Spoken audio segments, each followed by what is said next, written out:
The marble lobby of St. Clair Medical Center gleamed under crystal chandeliers. But the real spectacle wasn't the luxury, it was the scandal about to erupt. Reporters snapped photos, nurses whispered behind their masks, and at the center of it all stood Bradley Connors, a millionaire investor in a sharp navy suit, flashing his trademark smile for the cameras. Beside him, his new business partner, a woman half his age, laughed sweetly as he placed a proud hand on her waist. Then, from across the lobby, a trembling voice called his name. "Bradley?" Heads turned. A young woman stood at the entrance, drenched from the rain, clutching her stomach. Emily Sanders, 8 months pregnant, her soft features pale and frightened. She had come to tell her husband the baby wasn't moving. But the moment Bradley's eyes met hers, his smile froze. His face hardened into cold, public fury. "I told you never to come here," he hissed under his breath, his teeth clenched as cameras flashed. "Bradley, please," Emily whispered, her voice shaking. "I'm scared, our baby." Before she could finish, the slap cracked through the air. Gasps rippled through the crowd. The sound echoed off marble walls like a gunshot. Emily stumbled backward, her hand on her cheek, disbelief flooding her eyes. Reporters froze, nurses covered their mouths. The millionaire everyone admired had just struck a pregnant woman, his own wife, in front of dozens of witnesses. Bradley's voice boomed, dripping venom. "She's not my wife. She's a crazy woman who's been stalking me for months. Get her out." Security hesitated, confused by the chaos. Emily reached for him again, but pain ripped through her abdomen like lightning. She tried to call his name one last time before her vision blurred. The ground tilted beneath her and she collapsed, her body trembling, one hand desperately clutching her belly. "Somebody help her," the nurse shouted. Doctors rushed forward, wheeling her toward the emergency ward. Bradley turned his back, straightening his tie, pretending not to care as whispers filled the room. His mistress looked horrified for a moment, then masked it with a nervous smile for the cameras. At the far end of the hall, a tall man in a black priest's coat watched quietly. Father Jonathan Reed had seen the entire thing, the cruelty, the fear, the silence that followed. He closed his eyes and whispered under his breath, "Lord, forgive him, for he knows not what storm he's just unleashed." Outside, thunder rolled across the Chicago sky. Inside, Emily's faint cry echoed down the corridor, "Please, save my baby." And as her heartbeat weakened, no one in that hospital, least of all Bradley Connors, knew that the next 24 hours would destroy everything he'd built. Because the woman he just struck wasn't just any pregnant wife. She was the heir to the empire that owned the very hospital he stood in. The fluorescent lights of the emergency ward flickered as nurses rushed Emily through the sliding doors. Her body trembled uncontrollably, her vision fading in and out. Every sound felt distant, the screech of wheels, the shout of orders, the rhythmic beeping of machines blending into a blur of panic and pain. "BP dropping," a nurse shouted. "We're losing her. Get an IV and stat." Emily tried to speak, but her throat was dry. The only thing she managed to whisper was, "My baby, please, save my baby." The doctor on call, a stern man in his 40s named Dr. Harper, frowned as he looked at the intake sheet. "No insurance, no emergency contact, and no confirmed identity," he muttered. "Is she even registered as a patient here?" One nurse hesitated. "She said her husband works with the hospital's board, Bradley Connors." Dr. Harper froze, his tone instantly changing. "Bradley Connors? The investor?" He sighed, irritation replacing empathy. "Get him down here to confirm. Until then, we can't proceed with the C-section authorization." Emily's pulse spiked. "Please," she cried weakly. "Don't wait. He won't come. He doesn't care." But the doctor turned away. "Hospital protocol, ma'am. I'm sorry." Tears streamed down her face. The monitors beeped faster, her oxygen levels dropping. She clutched her stomach as a searing pain tore through her abdomen. The baby wasn't moving. Panic filled her chest like fire. In the hallway, a small crowd began to gather. Whispers spread like wildfire. "That's the woman from the lobby. He hit her, didn't he? Isn't that the millionaire's wife?" Bradley's assistant, a nervous man in a crisp gray suit, appeared at the nurse's station. "Mr. Connors said not to let anyone use his name for admission," he said flatly. "He wants all press inquiries redirected through his PR office."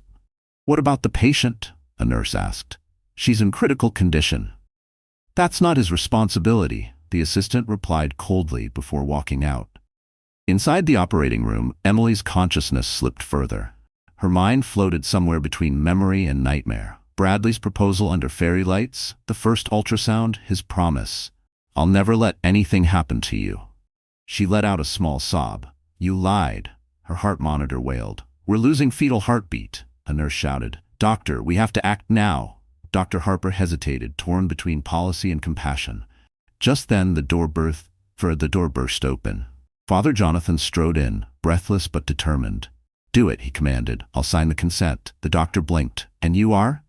"I'm her family," the priest said firmly. "And if you let this woman die because of paperwork, may God have mercy on you." Something in his tone broke through the sterile bureaucracy. Dr. Harper grabbed his scalpel. "Prep for emergency C-section." Minutes blurred into chaos. The whir of machines filled the air, sterile instruments clattering onto trays. Sweat dripped down the doctor's temple. Finally, a cry. Weak, but real. Emily stirred. "Is he alive?" Father Jonathan smiled softly. "He's fighting, Emily, so are you." But just as relief began to wash over her, the door opened again. 2 hospital administrators entered, their faces pale. "Dr. Harper," one whispered urgently, "Mr. Connors just called. He says if you continue this unauthorized surgery, he'll have your license revoked." The doctor froze mid-motion. The room went silent except for the faint cry of the newborn. Father Jonathan turned slowly toward them, his eyes cold. "Then let him come," he said quietly, "because when this night ends, the only thing that will be revoked is his soul." Outside, the storm intensified. Inside, the war for Emily's life and her child's future had just begun. Morning broke over Chicago with gray light pouring through the hospital blinds. The chaos of the night had settled into an uneasy calm. Emily lay pale against the crisp sheets, her body weak but breathing steadily. The newborn slept in an incubator beside her, fragile and quiet, his heartbeat faint but steady. When the door opened, Dr. Harper entered with 2 administrators trailing behind. Their expressions were formal, too formal. Emily tried to sit up, but pain shot through her abdomen. "Doctor?" she whispered. "My baby, is he okay?" Dr. Harper cleared his throat. "The infant is stable, but there are complications. You'll both need to remain under observation for at least 72 hours. Relief filled her chest, but it lasted only seconds before one of the administrators, a tall woman with sharp glasses, stepped forward holding a clipboard. "Miss Sanders," she said coolly, "we have an issue with your admission file. According to our records, you were not listed as Mr. Connors' spouse. Therefore, your treatment authorization is problematic." Emily blinked. "What are you talking about? I'm his wife. We were married 2 years ago. There's a certificate, photos." The woman cut her off, "All of which, I'm afraid, no longer exist in our digital system. Our legal department received an official statement from Mr. Bradley Connors this morning. He claims you are an imposter using his name to gain access to private medical care." The words hit her like another slap. "That's not true," Emily whispered. "He's lying. Ask anyone who was there at our wedding. Ask Father Jonathan." "We will verify," the administrator replied coldly. "But until your identity is confirmed, all medical costs will fall under self-pay. You'll need to settle the balance within 24 hours or vacate the room." Emily's throat tightened. "You can't be serious. I just gave birth." Dr. Harper looked away, guilt flashing in his eyes, but he said nothing. The administrators turned and left, heels clicking sharply against the tile. Emily buried her face in her hands, trembling. How could he do this to me? As if on cue, the TV mounted on the wall flickered to life. A morning news report blared across the screen. The headline made her blood run cold. "Investor Bradley Connors speaks out. Woman at hospital is a stalker pretending to be my wife." The footage showed Bradley outside the hospital, arm around his mistress, speaking confidently into microphones. "I feel terrible for her," he told reporters, feigning concern. "She clearly needs help. I hope she gets the psychological treatment she deserves." The camera cut to a shot of security guards wheeling Emily's stretcher from the lobby the night before. The headline repeated, "Unstable woman attacks investor, collapses after confrontation." Emily's breath caught. Oh God. She reached for the phone beside her bed, with shaking fingers, and dialed Bradley's number. Straight to voicemail. She tried again. Same result. Her heart pounded as she realized the depth of his betrayal. He wasn't just erasing her name, he was erasing her existence. A soft knock interrupted her panic. Father Jonathan stepped inside, holding a brown envelope. "Emily," he said gently, "you need to see this." Inside were photos, wedding photos, documents, a copy of her marriage license. But something was wrong. Every official stamp had been altered, the signatures digitally forged to invalidate them. Her stomach twisted. "He planned this," she whispered, "from the start."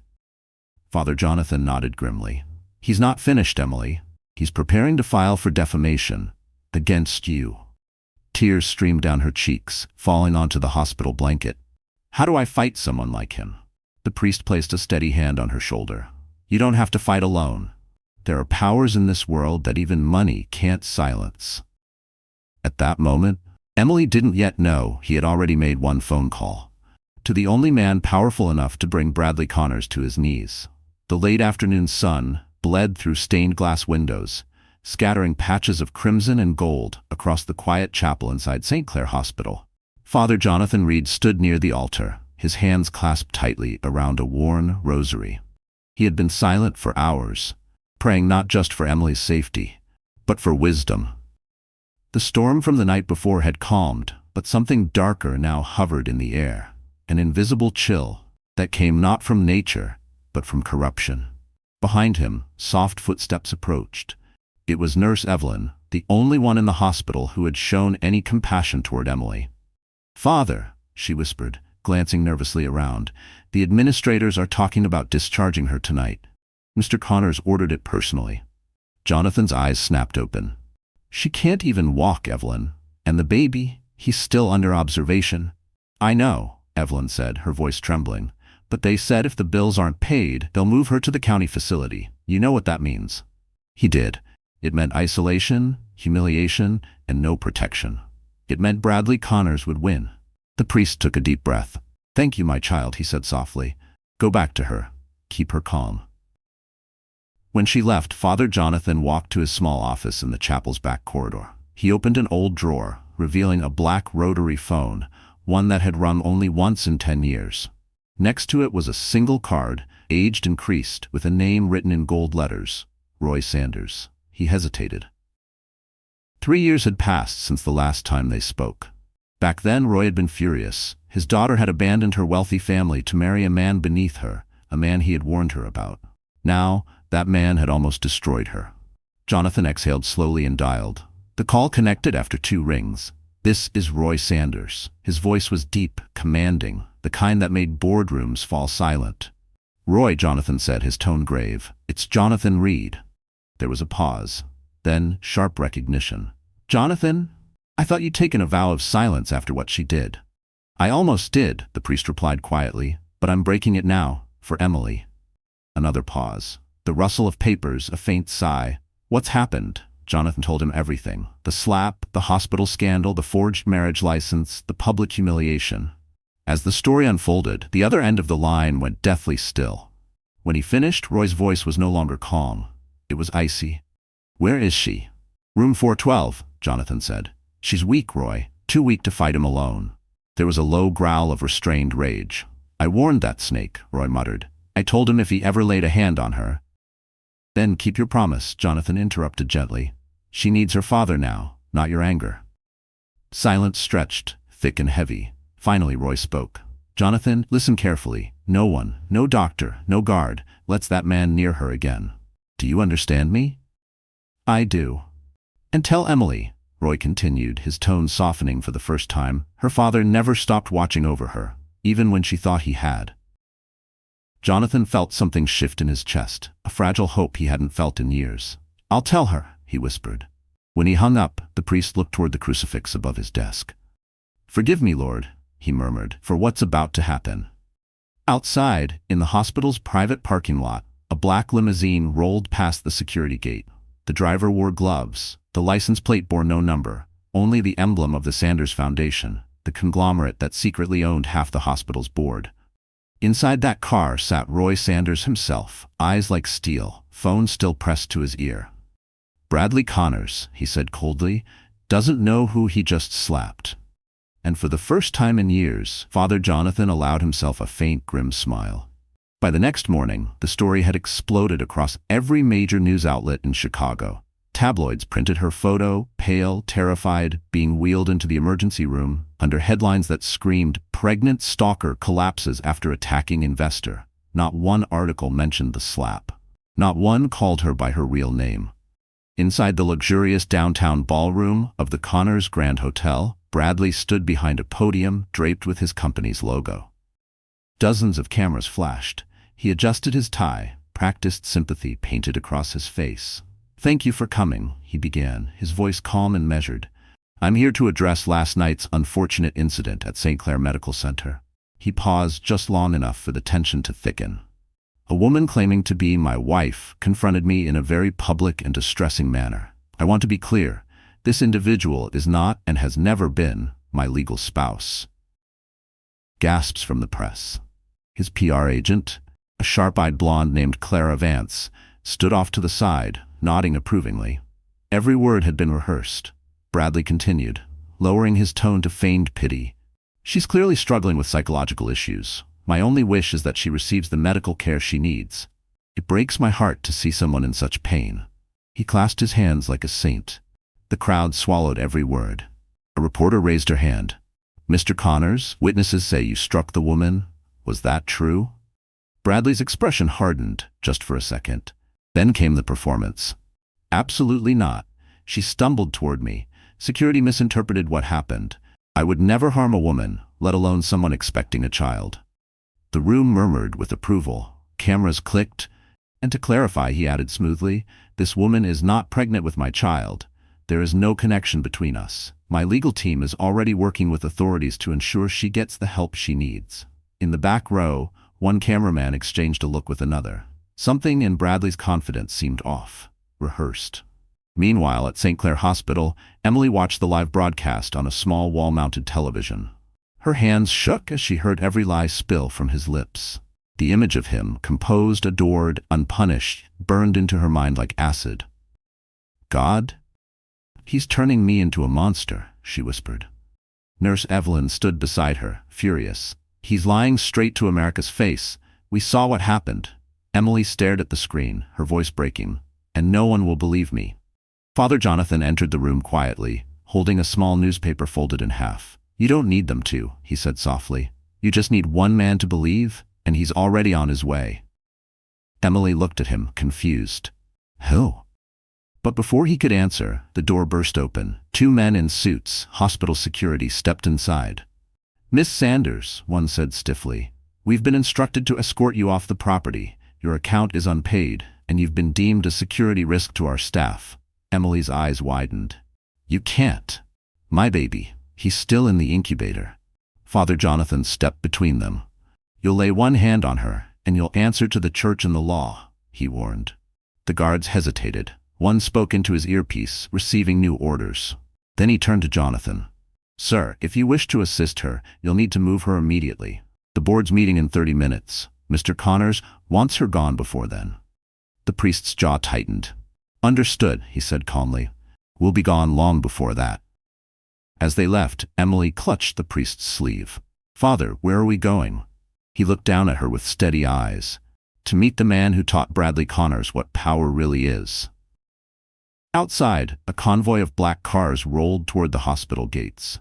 In the lead vehicle sat Roy Sanders, his expression carved from stone. Bradley's press conference was only halfway done, but his empire, he just didn't know it yet, was already beginning to crumble. The small chapel smelled faintly of candle wax and old wood polish.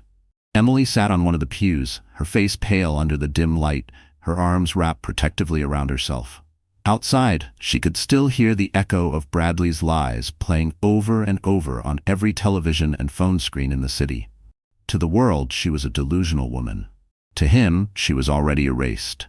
Father Jonathan returned from the hospital corridor carrying a sealed manila envelope. "Emily," he said gently, "I had Nurse Evelyn retrieve this from your belongings before they moved you. You should look." Inside were what little she had left. Her wedding photos, the marriage certificate, a few letters Bradley had written her back when he still pretended to love. She spread them across the pew, desperate for proof that she wasn't losing her mind.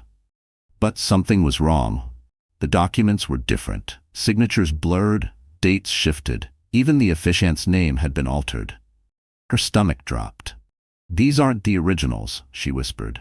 Jonathan examined the papers, his brows knitting together. These were tampered with. He must have replaced them long before this. Emily's voice broke. "He planned it all, even before I got pregnant." The priest nodded grimly. "He's preparing to destroy your credibility completely. Once the legal version of your marriage disappears, he can claim you forged everything. You'll have no rights, to the child, to his assets, to your name."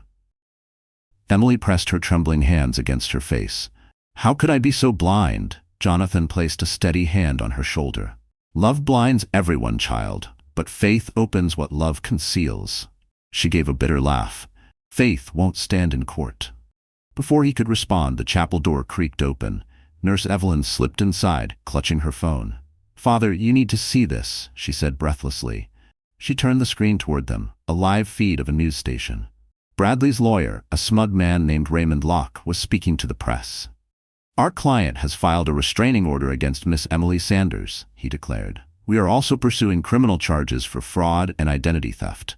This woman fabricated documents to exploit Mr. Connor's generosity." Emily stared, speechless. Her heart pounded so hard it hurt. "He's pressing charges against me?" "Yes," Evelyn said quietly. "And they've frozen your bank account, every penny." Emily felt the world tilt beneath her. All she could hear was the echo of Bradley's laughter in her memory. "You'd be nothing without me." Father Jonathan's jaw tightened. "Not yet, she isn't." He walked toward his desk, opening a hidden drawer. Inside lay a small flash drive. "Emily, before you left him, did you ever use his laptop?" She blinked through tears. "Sometimes. Why?" "Because he's arrogant," the priest said. "Men like him never think anyone's watching. I asked someone I trust to mirror his company's security servers months ago, just in case." He plugged the flash drive into his tablet. Lines of code appeared, then a series of video thumbnails. One in particular caught Emily's eye. The date was from 6 months ago. Jonathan tapped it. The screen showed Bradley in his office, arguing with his lawyer. "Make sure the old files are gone," Bradley barked. "Delete every trace of the first marriage certificate. If she ever tries to use it, I'll ruin her. I'll ruin them all." Emily gasped. "You have him. You have proof." Jonathan nodded, a flicker of triumph in his tired eyes. "Enough to bring his empire down, yes. But we'll need help, someone with power and the means to make this public." He looked at her meaningfully. "That's why I called your father." Emily's breath caught. "He's here?" The chapel door opened again, flooding the room with blinding light. A tall man in a black overcoat stepped inside, his silver hair glinting beneath the stained glass. His presence filled the air like a storm. "Hello, Emily," Roy Sanders said softly. "It's time your husband learned who you really are." Roy Sanders' arrival hit the hospital like an earthquake. Within an hour, every executive on the board knew the name. The billionaire philanthropist whose foundation practically kept St. Clair Medical Center alive. When he strode through the lobby, even the guards straightened as if the floor itself had rules again. But upstairs, in the hospital penthouse suite reserved for VIP donors, another kind of storm was brewing. Bradley Connors paced the marble floor, phone glued to his ear, voice sharp with panic disguised as control. "I don't care what it costs, Raymond," he snapped. "Erase the footage, all of it. I want every camera in that lobby wiped clean before the end of the day." On the other end, his lawyer mumbled something about investigations and subpoenas. Bradley slammed the phone down, jaw tight. "Useless," he muttered. Across the room, Vanessa Hale, the mistress the world now thought was his fiancée, sat on the edge of the sofa, clutching a champagne glass she hadn't touched. Her reflection trembled in the dark window behind her. She had spent the last 24 hours scrolling through endless headlines, all painting Emily as insane. Each lie left a sour taste in her throat. "Bradley," she said softly, "the press is asking questions. They want to know why the hospital still hasn't released the patient's records. People are starting to—" "People believe whatever I tell them to," he cut her off. "You don't get it, Vanessa. Perception is truth." She hesitated, studying him, the man who once promised her the world but whose eyes now glinted with cruelty. "What if she really was your wife?" Bradley turned slowly, his smile thin and venomous. "Then she should have stayed in her place. I made her somebody, and now she wants to destroy me? No one humiliates Bradley Connors. Vanessa's stomach twisted. She remembered a different conversation months ago, one where he'd told her, "We're soulmates. Emily's out of the picture for good." Back then, she believed him. But now, the illusion was cracking. Her phone buzzed. A private message. She glanced down and froze. The sender was anonymous, but the text read, "We know what he did to you. Meet me in the chapel. Alone." For a moment, she hesitated. Then curiosity and guilt won. Downstairs, the chapel was quiet, lit only by the soft glow of candles. Father Jonathan waited near the altar, his posture calm, but his eyes sharp. When Vanessa entered, he spoke first. "Miss Hale, thank you for coming." She folded her arms. "How do you know my name?" "I know more than your name," the priest said. "I know you were pregnant once, and that he made you end it." The words hit her like a slap. She opened her mouth to deny it, but her voice caught. How? How do you know that?" Jonathan stepped closer. "Because he bragged about it. Because I've heard his threats. And because now he's doing the same thing to another woman, one who doesn't deserve to lose everything the way you did." Vanessa looked down, tears blurring her vision. "He said it was my choice." "No," the priest said gently. "He took your choice away, and if you let him keep lying, he'll hurt more people. Maybe even that child upstairs." Her breathing quickened. She thought of Emily's pale face on the news, the baby in the incubator, the emptiness in her own chest. Slowly, she reached into her purse and pulled out her phone. "I recorded him once," she whispered, "after he told me to disappear. I kept it because I couldn't let myself forget who he really was." Father Jonathan nodded. "Give me the recording. It's time the world hears his real voice." Vanessa handed it over, trembling. "He'll destroy me for this." The priest looked her straight in the eyes. "Not this time. He's already destroyed himself." As she turned to leave, thunder rolled outside. Upstairs, Bradley raised another toast to his own genius, unaware that his downfall had just been captured in a single file named ConnorsConfession.mp3. By the time evening fell, the sky above Chicago was a curtain of sleet and wind. The snow came down in sideways gusts that rattled the hospital windows, but inside St. Clair, the chill had nothing to do with the weather. Word had spread that Bradley Connors had personally requested the removal. Emily sat in her hospital bed, still weak, her newborn asleep in the incubator beside her. Nurse Evelyn entered quietly, her expression tight. "They're coming for you," she whispered. Emily frowned. "Who?" Evelyn's voice broke. "Security. The board approved it. Mr. Connors threatened to pull his funding if they didn't remove you tonight." The words didn't register at first. "They can't," Emily murmured. "My baby's barely breathing on his own." "They don't care," Evelyn said. "They said you're a liability." Before Emily could respond, the door burst open. 2 hospital security guards stepped in, dressed in black coats, faces blank. The taller one held a clipboard. "Miss Sanders," he said stiffly, "you need to vacate this room immediately. The hospital can't continue treatment without verified insurance or payment." Emily's heart pounded. "You can't make me leave. My son, please, he needs the incubator." The guard's tone didn't waver. "If you refuse, we'll have to escort you off the property."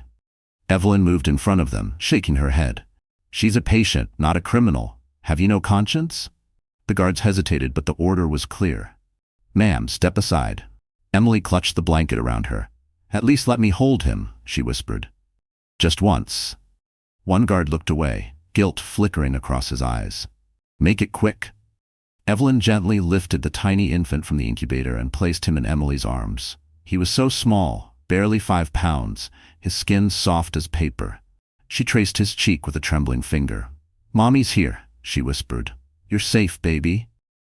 But she wasn't. When they wheeled her out through the back corridor, the cold air hit her like knives. Snow swirled in the floodlights. The hospital that had once felt like a sanctuary now loomed above her like a fortress of betrayal. "Where are you taking me?" she asked weakly. "The administration said you're to be released to a county shelter," the guard said. "They'll arrange transportation." A shelter. The word struck harder than the slap that started it all. Just as despair settled over her, a familiar voice cut through the storm. "That won't be necessary." Father Jonathan stepped out from the shadows, his long coat whipping in the wind. Behind him, a black SUV idled, its headlights slicing through the snow. "She's under my care now," he told the guards, handing them a document with an embossed seal. You'll find this signed by the hospital's legal department and by Mr. Roy Sanders." The guards blinked, suddenly pale. "The Roy Sanders?" "Yes," Jonathan said flatly. "The same Roy Sanders who happens to own 30% of this hospital." The men stepped back instantly. "Sir, we didn't know. Now you do." The priest leaned forward, his tone ice. "And if you ever lay a hand on this woman again, pray that confession still means something." They left without another word. Evelyn helped Emily into the SUV, wrapping her in a thick blanket. Inside, the heater blasted warm air, but Emily still shivered, holding her sleeping child close. "Where are we going?" she asked softly. Father Jonathan met her eyes in the rearview mirror. "To someone who's been waiting 3 years for this night, someone who's finally ready to make things right." As the SUV pulled away from the hospital, the snow fell heavier, swallowing the building in white silence. In the top-floor suite, Bradley Connors raised a glass of scotch to his reflection, unaware that his power had just started to melt away. One snowflake at a time. The black SUV glided through the icy streets of downtown Chicago, headlights slicing the snow like silver knives. Inside, Emily clutched her newborn against her chest, wrapped in a hospital blanket. Her body trembled, not just from the cold, but from the storm raging inside her. Fear, humiliation, exhaustion, and something else she hadn't felt in a long time, disbelief that her father might still care. Father Jonathan's voice broke the silence. "He's waiting for you," he said quietly. "Try not to be afraid." "I'm not afraid," Emily whispered, though her voice shook. "I just don't know what to say to him." "You'll know when you see him," the priest replied. The SUV turned onto Lakeshore Drive and stopped in front of a glass tower overlooking the frozen water. Security men in dark coats waited by the entrance, forming a line as the doors opened automatically. Inside, the lobby of Sanders Global headquarters gleamed like a cathedral of steel and marble. Gold plaques lined the walls, hospitals, charities, research centers, all funded by the Sanders Foundation. Emily had walked these halls as a teenager, before she ran away to marry Bradley. Back then, her father's empire had felt like a prison. Now it looked like protection. The elevator opened onto the top floor. A long hallway led to a set of oak doors carved with the Sanders crest. Father Jonathan gestured toward them. "Go on, he's inside." Emily hesitated, then stepped forward. Her reflection followed her in the polished glass until she reached the doors. They opened with a soft click. Her father was standing by the window, looking out over the city. His once dark hair was streaked with silver now, but his posture was the same. Tall, commanding, unyielding. When he turned, his blue-gray eyes met hers, and for a long moment neither of them spoke. Finally, Roy Sanders broke the silence. "You look just like your mother," he said. Emily's lip trembled. "You shouldn't have come." He gave a short, humorless laugh. "You think I'd let that man destroy you, my only child?" "I left you," she said quietly. "You warned me about him, and I didn't listen." "Yes," Roy said, "and you paid for it. But that doesn't mean you deserve to be buried by his lies." He walked closer, his voice lowering. "You're still my daughter, Emily, and no one touches what's mine." Her knees nearly gave out. "He ruined everything, Dad. He made the world think I'm crazy. He took my name, my proof, even my child's right to exist." Roy's expression hardened. "Then we'll take everything from him. His company, his reputation, his freedom. I've already contacted the board of St. Clair. As of this morning, Bradley Connors no longer holds a single share in the hospital." Emily stared. "You can do that?" A faint smirk touched his lips. "Sweetheart, I own the hospital." She let out a breath she didn't realize she'd been holding. Father Jonathan stepped forward, handing Roy a small flash drive. "This contains video proof. Recordings of Bradley discussing the forged documents, the deleted records, everything." Roy accepted it with a nod. "We'll give this to the authorities. But before the law gets him, I want the truth public. I want every camera that once adored him turned against him." Emily looked up, tears brimming. "You'd really do that? For me?" Roy's voice softened. "I should have done it 3 years ago." He brushed a tear from her cheek with a surprisingly gentle hand. "You don't have to fight anymore." For the first time in years, Emily felt safe. The weight on her chest loosened. Her baby stirred, letting out a soft whimper, and Roy's gaze dropped to his grandson. "What's his name?" he asked quietly. "Leo," she whispered, "after Mom's favorite constellation." Roy smiled faintly, his eyes wet. Then let's make sure he grows up in a world where that name means something again. Outside, the snowstorm raged on. But for Emily Sanders, the long winter of her silence had finally begun to thaw. The next morning, Chicago awoke to whispers of something brewing inside the city's most powerful hospital. Reporters swarmed the gates of St. Clair Medical Center, their cameras trained on the entrance as if waiting for ghosts to walk out. But inside, something far greater than gossip was about to unfold. Roy Sanders arrived just after dawn, stepping out of a black limousine flanked by 2 attorneys and Father Jonathan. The hospital director, a nervous man named Dr. Mitchell, rushed forward to greet him.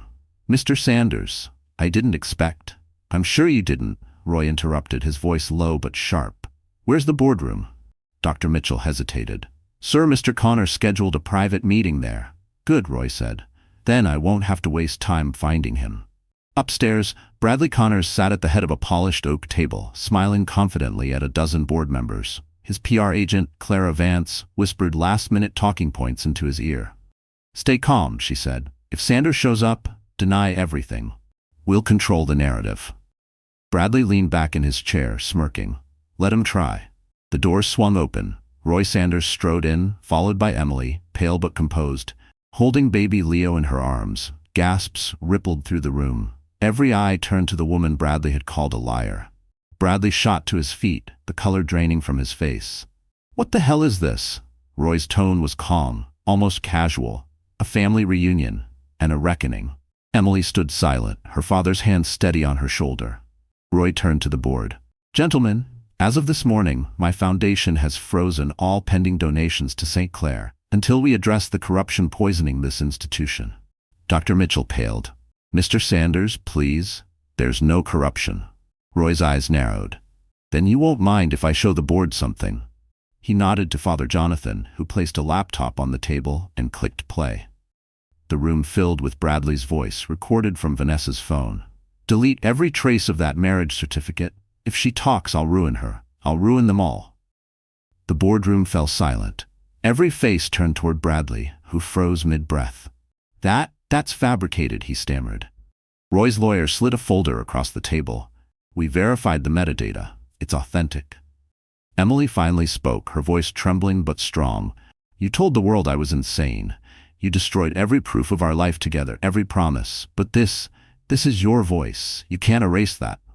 Bradley's mask cracked. "You think anyone will believe you now? I own this hospital." Roy stepped forward, his presence towering. "Correction. You did. I just bought out your remaining shares. You have nothing here, Bradley. Not even your name." The silence that followed was deafening. Cameras from the hospital's internal security, invited by Roy, captured every word. Bradley's confidence finally broke. "You can't do this. You'll regret crossing me." Roy leaned in, his tone almost gentle. "You crossed the wrong woman, son." Father Jonathan crossed himself quietly, "and the wrong God." At that moment, 2 uniformed officers entered the room.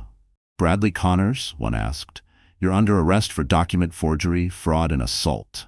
Bradley's face twisted in disbelief. "You set me up." "No," Roy said coldly. "You set yourself up." As the officers cuffed him, reporters outside caught the moment. The once charming millionaire led through the hospital's lobby in handcuffs, his empire collapsing behind him. Emily stood by the window, holding Leo close. Her father turned to her, voice softening. "It's over." She looked down at her sleeping son. "No," she whispered. "It's just beginning." Outside, the morning sun pierced through the gray clouds for the first time in days, spilling golden light across St. Clair Medical Center, the place where Emily Sanders had lost everything and now reclaimed her name. The city buzzed with the shock of Bradley Connors' arrest. Every news station replayed the footage. The millionaire, once praised as a visionary, now being led through St. Clair's lobby in handcuffs, shouting about conspiracies and fake evidence. Outside, cameras flashed like lightning. Inside, the storm had only begun. In a private suite at Sanders' global headquarters, Emily sat beside her father, cradling Leo as he slept. She should have felt peace, but her heart still trembled. "It's not over, is it?" she asked quietly. Roy looked up from the stack of legal documents spread across the table. "Not yet. Men like him always find a way to crawl back. But this time, we'll bury him with the truth." Father Jonathan stood by the window, watching reporters swarm the building below. "The press is devouring this," he said. "They're calling you the silent heiress. They don't know what to believe yet." Emily sighed. "They still think I'm fragile, helpless." Her father smiled faintly. "Then show them you're not." He handed her a folder. Inside were copies of every falsified document Bradley had created, each one now verified as tampered with. Beneath them lay her original marriage certificate, stamped, notarized, untouched. "I kept a copy," Roy said simply. "I didn't trust him from the start. I knew one day the truth would need to speak louder than love." Emily's throat tightened. "You saved this all these years?" "I saved you," he corrected softly. Before she could reply, the door opened and Roy's head of security entered. "Sir, there's someone requesting a meeting. Vanessa Hale." The name froze the air. Emily's heart skipped. "His mistress?" Roy nodded to the guard. "Bring her in." Vanessa walked in slowly, her eyes shadowed but determined. Gone was the polished glamour of the woman who once stood beside Bradley at parties. She looked human now, tired, remorseful, almost fragile. "I'm not here to defend him," she began. "I'm here to finish what I started." She placed a small recorder on the table. "That night, after your father's call to the police, Bradley came to my apartment. He was furious. He said he'd destroy every last person who stood against him. I recorded everything." Roy leaned forward. "Does it include names?" Vanessa nodded.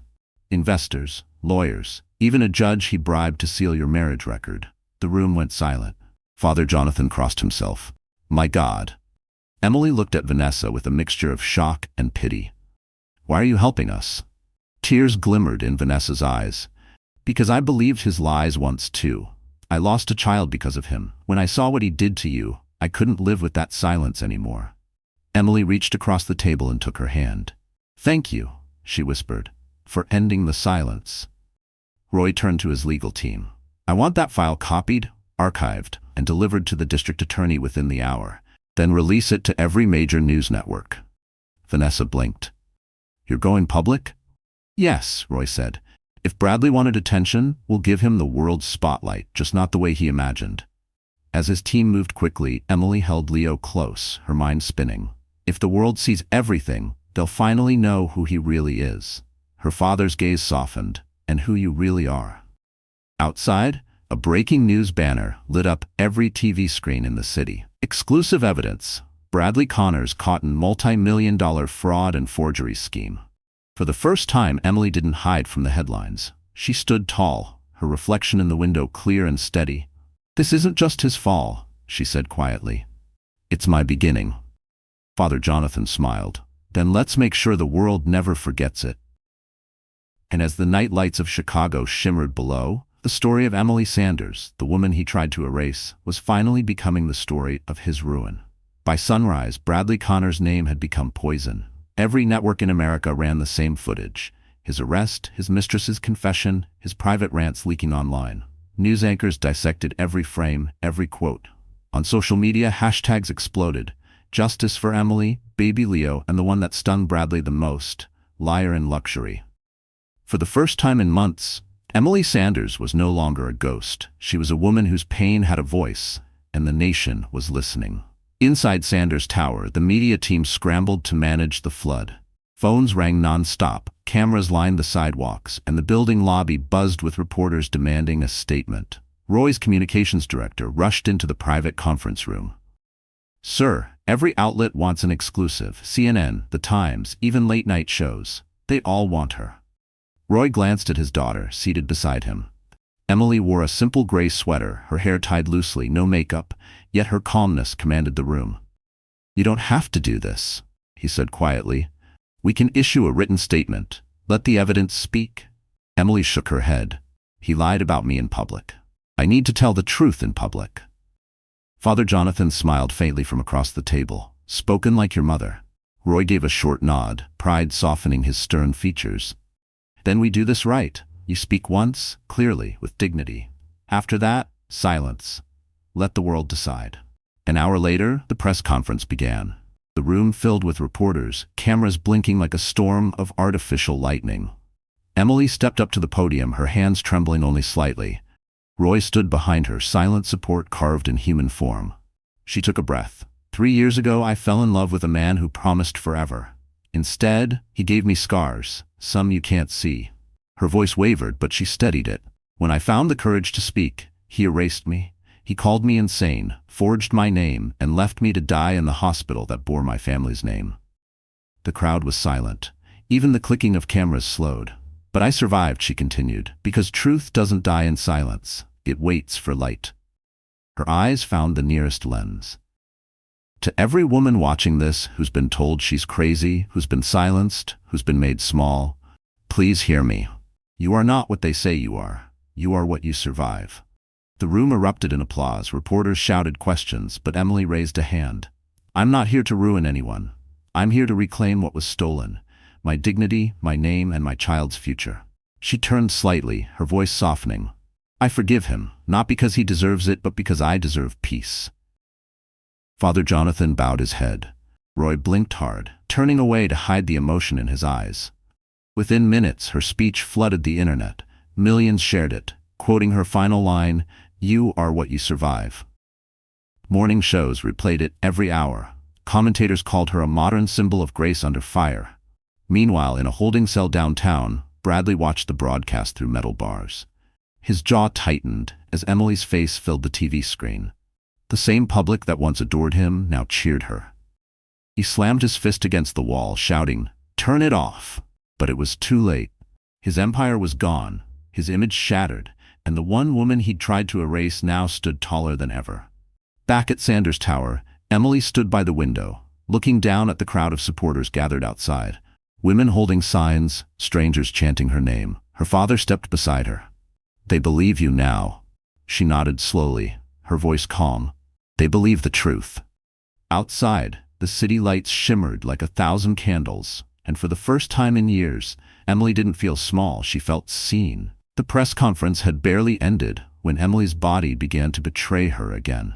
At first, it was just a cramp, a dull ache low in her abdomen as she spoke her final words to the crowd. But by the time she returned to the suite at Sanders Tower, the pain had turned sharp, rhythmic, unstoppable. She tried to hide it. She smiled for the cameras, waved to supporters, and whispered to Leo as he slept in his crib beside the podium. But when she stepped off stage, her knees buckled. "Emily?" Father Jonathan caught her just in time. "You're pale. What's wrong?" Her hand pressed against her stomach. "It's too soon. It's too early for another contraction." Roy turned from his conversation with reporters, instantly alert. "Get the doctor," he barked. The crowd around them dissolved into chaos as paramedics rushed forward. Within minutes, she was back in an ambulance, sirens wailing through downtown Chicago. Her vision blurred with each contraction. All she could see were fragments. Her father's face etched with worry. Father Jonathan holding her hand. The city lights streaking past the window like dying stars. At St. Clair Medical Center, the same hospital that had thrown her out days ago, the scene flipped. The moment they saw Roy Sanders step out of the ambulance, every staff member snapped into motion. The CEO himself came running. "Full suite ready, sir," he stammered. "Our best obstetrician is waiting." Emily barely registered the words as they wheeled her down the hall. The same hall where Bradley had once slapped her to the floor. The memory cut through her pain like glass. For a moment, she saw herself again. Bleeding, humiliated, forgotten. But not this time. As they reached the operating room, she grabbed Father Jonathan's sleeve. "Promise me," she whispered through gritted teeth. "Promise me my son won't grow up afraid." He squeezed her hand. "He'll grow up knowing his mother was braver than most armies." Inside, the lights were bright, almost blinding. Doctors surrounded her, calling out vitals, monitoring the monitors. Roy stood just outside the glass wall, fists clenched, powerless for once in his life. Then, something went wrong. Blood pressure dropping. A nurse cried, "We're losing the fetal heartbeat." Panic rippled through the room. The doctor shouted orders, but Emily barely heard. Everything faded into a thick, muffled silence. She saw only flashes, the monitor beeping faster, the doctors moving quicker, her own hand reaching toward the tiny bassinet where Leo waited. Not again, she thought. Not now. In the hallway, Roy's composure cracked. "Do something," he shouted. "Save them both." Father Jonathan closed his eyes and began to pray softly, his voice steady even as chaos roared around him. "Lord, deliver them from pain. Let this suffering not be in vain." Then, a sound pierced the noise. A cry, not weak this time, strong, full of life. Inside the room, Emily blinked back tears as a nurse placed Leo in her arms. He was small, pink, and angry at the world, but alive. She kissed his forehead, sobbing in relief. Roy stepped in, unable to hide the tears streaking down his face. "You scared me half to death, young lady." Emily smiled weakly. "Guess I'd take after you." The doctor approached, smiling. "Both mother and child are stable. You've got a fighter, Mr. Sanders." Roy looked down at Leo and whispered, "He comes from a line of them." Outside, reporters already knew what had happened. The same hospital that once shamed her had now witnessed her strength. Photos of Emily holding Leo flooded the internet, captioned, "The mother who rose again." From his cell, Bradley saw the image on a flickering TV. The sight of her alive, radiant, untouchable, broke something in him. For the first time, he didn't curse. He just stared, hollow-eyed at the woman he could never erase. And miles away, under the quiet hum of the hospital lights, Emily kissed her baby's forehead and whispered, "We made it, Leo. This time, no one takes us away." Morning sunlight streamed through the wide hospital windows, soft and golden. For once, St. Clair Medical Center felt peaceful. Not the battlefield of humiliation Emily had known before, but a sanctuary washed clean by truth. The nurses moved quietly around the recovery suite, whispering to each other as if afraid to disturb the calm that had finally descended. Emily lay in bed, pale but glowing, her son sleeping soundly on her chest. His tiny breaths rose and fell in rhythm with hers. She traced a finger along his cheek and smiled faintly. "Leo," she whispered, "you're the strongest thing I've ever made." Father Jonathan entered the room, holding a small wooden cross. "He's already a miracle, Emily. The doctors say his heart rate is perfect." She smiled tiredly. Maybe he knows it's finally over. But it wasn't, at least not entirely. Moments later, the door opened again, and Roy Sanders stepped in, dressed in a tailored charcoal suit. His face was softer now, less the titan of business, and more the father who had spent years pretending he didn't miss his daughter. He approached the bed slowly, almost reverently. "May I?" he asked, nodding toward Leo. Emily nodded, eyes glistening. Roy bent down and gently lifted the baby from her arms. For a long moment, he simply looked at his grandson, the faintest trace of tears forming at the corners of his eyes. "He's perfect," Roy said quietly. "You named him well, Leo, lion-hearted." "He's going to need that heart," Emily murmured. "The world can be cruel." Roy looked at her with a hint of pride. "Then he'll have his mother's courage and his grandfather's stubbornness. I think that's enough armor for anyone." Father Jonathan chuckled softly from the corner. "That combination could conquer kingdoms." Roy smiled faintly. "Or rebuild one." He turned toward the window, the city skyline glowing beneath the morning light. "I've already made arrangements. The board of the foundation is announcing Leo as the official heir of the Sanders estate. The public will know that the future of this empire is secure and protected." Emily's eyes widened. "Dad, he's just a baby." Roy nodded. "And one day, he'll inherit a legacy built on more than wealth. He'll inherit integrity, resilience, and truth. Qualities this family lost for a time, but you've restored them." For the first time in years, Emily didn't argue. She simply looked at her father, gratitude softening the exhaustion etched into her face. "You really mean it, don't you?" Roy's voice cracked slightly. "I've spent half my life building things I thought mattered. Turns out what mattered most was something I almost lost." Emily reached out and took his hand. "You didn't lose me, Dad. I just had to find myself first." He squeezed her hand gently, then turned to Father Jonathan. "You've done more for us than I could ever repay." The priest smiled warmly. "You can repay me by living in truth. That's all any soul can do." As they spoke, a nurse entered holding a small envelope. "Miss Sanders, this just arrived for you," she said, handing it over. Emily frowned, opening it carefully. Inside was a handwritten note, no signature, no sender. Just 4 words, "The fight isn't over." Her pulse quickened. Father Jonathan noticed the shift in her expression. "What is it?" "Someone knows," she whispered, clutching the note. Roy's expression hardened. "Whoever's still protecting Bradley will regret this." But Emily shook her head, her gaze distant. "No. Whoever sent this isn't threatening me. They're warning me." She looked down at Leo, sleeping peacefully, unaware of the world waiting beyond those walls. "I don't know what's coming next," she whispered, kissing her son's forehead. "But whatever it is, He'll never face it alone. Outside, the first snow of winter began to fall again, dusting the hospital gardens in white. A new beginning had arrived, but the shadows hadn't vanished completely. And somewhere, far from St. Clair's walls, a man in a dark suit burned with hatred inside his prison cell, vowing that his story wasn't finished yet. The following week, St. Clair Medical Center was transformed. What had once been Bradley Connor's kingdom now trembled under the weight of a single name, Roy Sanders. Every executive, every board member, every shareholder had been summoned for an emergency session. The order came directly from the Sanders Foundation, and no one dared refuse. At the top floor, the boardroom buzzed with tension. Men in $1,000 suits whispered nervously, their eyes darting toward the double doors. Some had profited quietly from Bradley's deceit. Others had turned a blind eye. All of them knew Judgment Day had arrived. When the doors finally opened, silence fell like a blade. Roy entered first, his presence commanding. Emily followed, dressed simply in a cream blouse and navy blazer. She wasn't there as a victim anymore. She stood as a witness. Father Jonathan walked behind them, holding a sealed folder marked Evidence Confidential. Dr. Mitchell, the hospital's director, cleared his throat. "Mr. Sanders, we appreciate your presence, but I must remind you, this board meeting was meant to discuss the institution's financial restructuring." Roy didn't even sit down. "It will," he said evenly, "because the corruption that bled this hospital's honor dry is a financial matter." He turned to Emily. "Would you like to begin?" Emily stepped forward, her voice calm but cutting through the silence like glass. "2 weeks ago, I was dragged out of this hospital while carrying my son. I was called a liar, a fraud, and an intruder. The man responsible was celebrated in this very room." Whispers rippled through the crowd.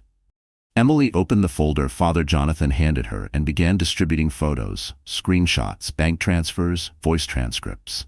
"Every transaction here links back to Bradley Connors. He used hospital funds to launder money through shell charities, some of which bear your names." Gasps filled the room. Dr. Mitchell paled. This can't be true." Roy's lawyer stood. "It's all verified by the district attorney's office. What's more, half of you signed off on these accounts." Panic broke out. One board member stammered, "We didn't know what he was doing." "You knew enough," Roy interrupted. His tone was low, controlled. "You looked the other way because it was profitable." Emily's eyes swept the room, cold and clear. "You all watched him destroy me, and you said nothing. But silence doesn't make you innocent. It makes you accomplices." For a moment, no one breathed. Then Roy spoke again. "Effective immediately, every member who took part in Connors's cover-ups will resign. Their shares revert to the foundation. St. Clair will return to its purpose, healing, not hiding." One man stood defiantly. "You can't force us out. You may have power, Sanders, but we have influence." Roy's gaze hardened.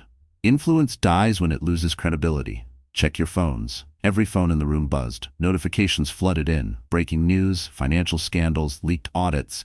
The files had just gone public.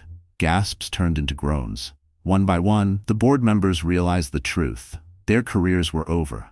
Emily looked to her father, her voice steady. "You did it." Roy shook his head. "No, we did. You faced the monster. I just cut off its head." Father Jonathan closed his folder. "Justice isn't revenge, it's restoration. Today, this hospital begins to heal." Dr. Mitchell, humbled, turned to Emily. "Miss Sanders, on behalf of St. Clair Medical Center, I owe you an apology. We all do." Emily nodded, emotion flickering behind her calm. "Don't apologize to me. Make sure no other woman ever has to beg for mercy in these halls again." Applause rose, not out of obligation, but out of respect. Even the board members who remained untainted bowed their heads. As Emily and Roy left the room, sunlight streamed through the glass walls, spilling warmth across the polished floor. Outside, cameras were already waiting, eager for sound bites. But Emily didn't stop for the microphones this time. She simply said one sentence before stepping into the elevator. "Justice isn't loud, it's lasting." And as the doors closed, the Sanders family finally left behind the empire that once broke them, rebuilt now on truth, not power. The courthouse stood like a gray monolith against the winter sky, surrounded by a sea of reporters and flashing cameras. Crowds gathered outside the tall steps, chanting Emily's name, holding signs that read, "Justice for Leo," and "No one above the law." The case of the state versus Bradley Connors had become the biggest legal drama of the decade. Inside, the courtroom hummed with tension. The polished wood benches were packed with journalists, lawyers, and curious onlookers. At the front, Bradley Connors sat in a dark suit, thinner now, his face hard and hollow. Gone was the smug millionaire who once commanded rooms with his charm. In his place sat a man cornered by truth. Emily entered quietly, her hand resting on the small cross Father Jonathan had given her. The murmurs in the courtroom softened as she walked past, the woman who'd survived scandal, betrayal, and near death. Behind her, Roy Sanders followed, his expression unreadable, his presence alone reminding everyone that power could be righteous too. Judge Hollister, a woman known for her uncompromising integrity, banged the gavel. Court is now in session. The prosecution began with precision. They played the recording from Vanessa Hale, the one that had spread across the nation. Bradley's voice filled the courtroom, arrogant and undeniable. "Delete every trace of the marriage. If she opens her mouth, I'll ruin her. I'll ruin them all." Gasps rippled through the crowd. Bradley's lawyer shot to his feet. "Objection, Your Honor. This is character assassination." "Overruled," Judge Hollister said sharply. "Sit down, Mr. Locke." The prosecutor turned to Emily, who sat on the witness stand. "Miss Sanders, could you tell the court what happened the night you were attacked?" Her throat tightened, but she didn't waver. "He hit me," she said simply. "In front of everyone. I was 8 months pregnant. When I fell, I begged him to help me. He turned away, slammed his palm on the table. She's lying." The judge's gavel cracked down. "One more outburst, Mr. Connors, and you'll be removed from this courtroom." Emily met his glare for the first time in months. "You spent years trying to silence me, Bradley, but the truth doesn't need to scream, it just needs to be heard." The prosecutor smiled faintly. "No further questions." Then came the defense. Bradley's lawyer rose, trying to twist the narrative. "Miss Sanders, you claim my client fabricated documents. Isn't it possible these files were altered by your father's company to frame him?" Emily's gaze stayed steady. "Possible? Maybe. But the metadata on every document was traced to your client's personal laptop, and the IT specialist who confirmed it works for the FBI, not my father." The courtroom broke into quiet laughter. The defense attorney paled. When it was time for closing arguments, the prosecutor stood before the jury. "Ladies and gentlemen, this case isn't about a marriage. It's about power. Bradley Connors believed he could buy truth, erase it, and rebuild it in his image. But truth isn't for sale. Emily Sanders proved that. Her courage, not her wealth, brought this man here today." The jury deliberated for less than 3 hours. When they returned, the four women stood, hands trembling. "We, the jury, find the defendant, Bradley Connors, guilty on all counts: fraud, forgery, and aggravated assault." The gavel came down like thunder. "Sentenced to 20 years in federal prison." Bradley froze, disbelief etched into every feature. "You can't do this. I made you all rich." Two marshals gripped his arms. "Not anymore," one said quietly. As he was led away, he looked at Emily one last time, but she didn't flinch. She just held her son's photo in her hand and whispered, "We're free." Outside, as the verdict spread, church bells rang across downtown. Father Jonathan smiled from the courthouse steps. "Justice," he murmured, "isn't loud, but today it certainly echoes." Roy placed a hand on his daughter's shoulder. "It's over." Emily looked toward the sky, tears glistening. "No, Dad," she said softly. "It's just the beginning of peace." The winter trial gave way to spring, and for the first time in years, Emily Sanders could breathe without fear.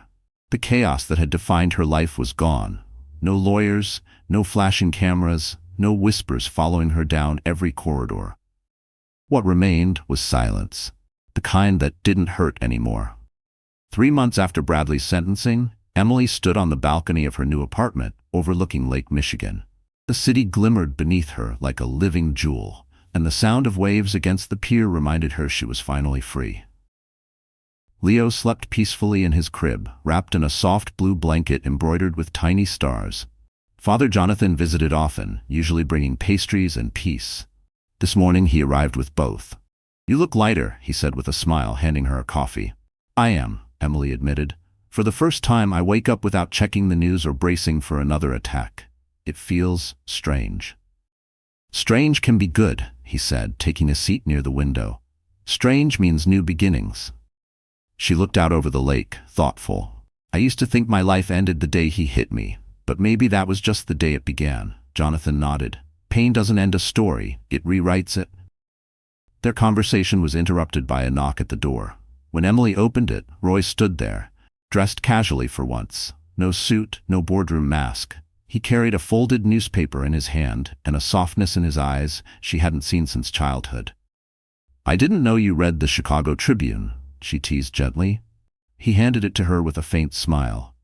The headline read, "Emily Sanders launches art therapy program for trauma survivors." Below it was a photo of her surrounded by children, painting bright murals on a hospital wall. "I didn't think you'd make front-page news again so soon," Roy said. "But I should have known." Emily blushed. "It's just a pilot program. I wanted to give back, to women, to kids, to anyone who needs to remember what hope looks like." Father Jonathan leaned forward. "You found your calling." "Maybe," Emily said softly. "I just know that painting kept me sane when everything fell apart. If it can do that for one other person, it's worth it." Roy's voice grew gentle. "You've turned your pain into purpose. That's something no one can take from you." She looked at her father, really looked at him, and saw not the powerful man the world feared, but the broken one who had nearly lost his family to pride. "You've changed too," she said. Roy smiled faintly. "You changed me first." There was a long silence filled only by the soft cooing of baby Leo from the other room. "Would you like to hold him?" Emily asked. Roy hesitated, then nodded. When she placed the baby in his arms, his stern composure cracked completely. "He looks like you," he murmured. "Or maybe like Mom," Emily whispered. His eyes glistened. "Your mother would have been proud of you, Emily." For the first time, she didn't cry at the mention of her mother. Instead, she smiled. "Then I'm proud too." As the day waned, the three of them, Emily, Roy, and Father Jonathan, sat together on the balcony watching the sun sink behind the skyline. It wasn't the end of a tragedy anymore. It was the quiet beginning of a legacy. Emily looked down at Leo, who reached for her finger with his tiny hand. "He's going to grow up knowing the truth," she said. "That strength isn't about power, it's about peace." Father Jonathan raised his coffee in a small toast. "To peace, then, hard-earned and holy." Roy nodded. "And to the women who remind the world that no one can silence truth forever." Emily smiled, her heart full for the first time in years. "Amen to that." The lake shimmered in the fading light, and somewhere in the distance, church bells rang soft, steady, and free. Summer had arrived in Chicago, and with it, warmth returned to the lives that winter had nearly broken. The scars of betrayal still lived beneath Emily Sanders' skin, but now they no longer burned. They reminded her she had survived. 3 months after Leo's first birthday, the grand atrium of St. Clair Medical Center buzzed with anticipation. Banners hung from the ceiling that read, "Art Heals, a celebration of courage." Emily's new foundation had funded the renovation of the Children's Recovery Wing, transforming gray walls into canvases of color. She stood at the center of it all, paintbrush in hand, wearing jeans splattered with acrylic. Around her, kids painted clouds, flowers, and suns across the walls. Every stroke of color felt like redemption. Father Jonathan watched from the doorway, smiling. "I never thought I'd see this hospital filled with joy again," he said. Emily laughed softly. "Neither did I. It used to feel like the end of my life. Now it feels like the beginning of something bigger." Roy approached from behind them, dressed casually but dignified as always. "You've turned pain into art, Emily," he said, admiring a mural of bright orange birds taking flight. "That's something money can't buy." She turned to him with a smile. "You helped me remember who I was. I just had to paint the rest." Nearby, cameras flashed. The media had come, not for scandal this time, but to celebrate her work. Reporters asked questions, their tones warm and respectful. "Miss Sanders," one journalist called out, "your program has already helped dozens of trauma survivors. What inspired you to start it here, of all places?" Emily looked up at the painted ceiling. "Because this is where I lost everything, and found myself again. Healing doesn't erase pain, it transforms it. If these walls once heard my cries, now they'll echo laughter instead." The crowd applauded. After the ceremony, she slipped away to the hospital garden, her favorite place of quiet. Leo toddled ahead, chasing sunlight between the benches. His giggles floated through the air like music. Father Jonathan joined her, holding 2 lemonades. You look content, he said. I am, Emily replied. For the first time, I don't feel like I'm surviving, I'm living. He nodded. Peace looks good on you. Just then, Roy appeared with a small envelope. A letter arrived this morning, he said, from the state penitentiary. Emily froze. From him? Roy hesitated, then handed it to her.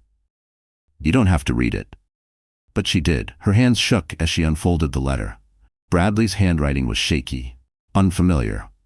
Emily, I've had time to think.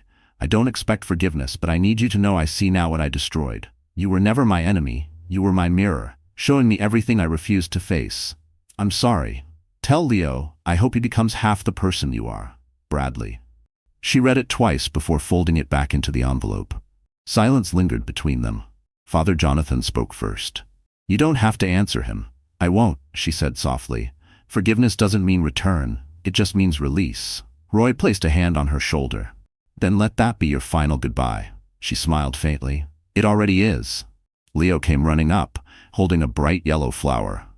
Mama, look. Emily knelt, accepting it. It's beautiful, she whispered.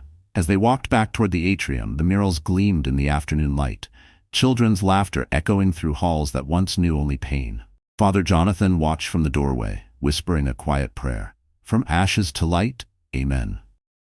And as Emily lifted Leo into her arms, his tiny hand brushed the painted wall, a symbol of rebirth that would outlive every wound, every lie, every scar. For the first time in a long time, Emily Sanders didn't just survive the story.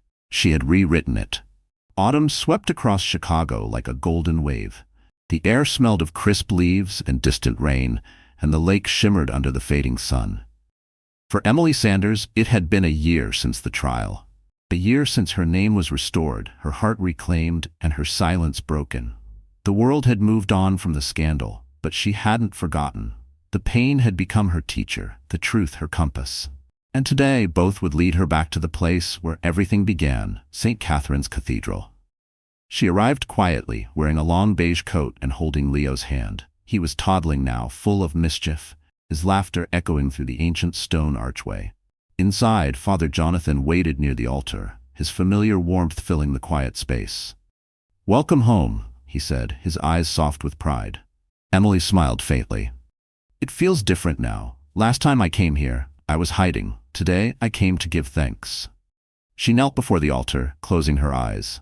In her heart, images flickered like old film. The slap, the cold hospital floors, the flashing cameras, the betrayal. But then came newer visions. Her father's embrace, her child's first cry, the colors of her art program painting over the gray walls of sorrow. When she opened her eyes, the pain was still there, but it no longer owned her. Father Jonathan joined her in silence. Then he said softly, "There's something I never told you." She turned. "What is it?" "The night I called your father," he said, "I wasn't sure he'd come. I thought he might turn away, the way pride often does. But when he arrived, he didn't hesitate. He looked at you lying there and said, 'If she breathes, I'll give everything to make it right.' That's when I knew redemption doesn't belong to saints. It belongs to those who choose to love again." Emily's eyes shimmered. "He never told me that." "Some truths don't need to be spoken to be real," Jonathan said with a smile. Before she could respond, footsteps echoed behind them. Roy Sanders entered the cathedral carrying a small box wrapped in velvet. He looked years younger now, as though forgiving himself had taken years off his life. "I thought I'd find you here," he said. "It's your mother's birthday today."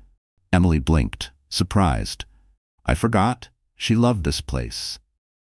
Roy nodded and opened the box. Inside lay a gold locket, old, elegant, with a small picture of a young woman inside. "She wore this the day you were born. I think it's time it returns to you." Emily's breath caught as she touched it. "Dad?" "She would have wanted you to have it," he said softly. "You carry her strength." She clasped the locket around her neck, her fingers trembling. "Thank you." Father Jonathan watched, a quiet smile playing on his lips.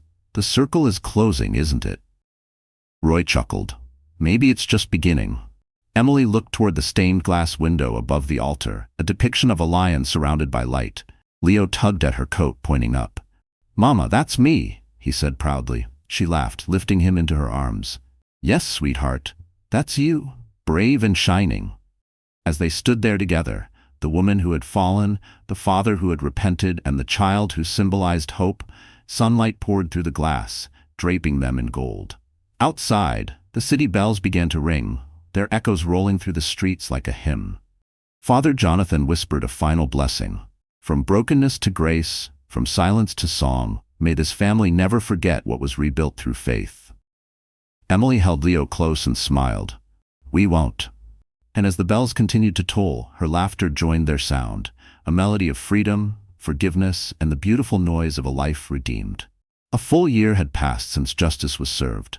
The city had changed, but so had Emily Sanders. No longer a headline or a symbol of tragedy, she had become something far greater, an emblem of hope.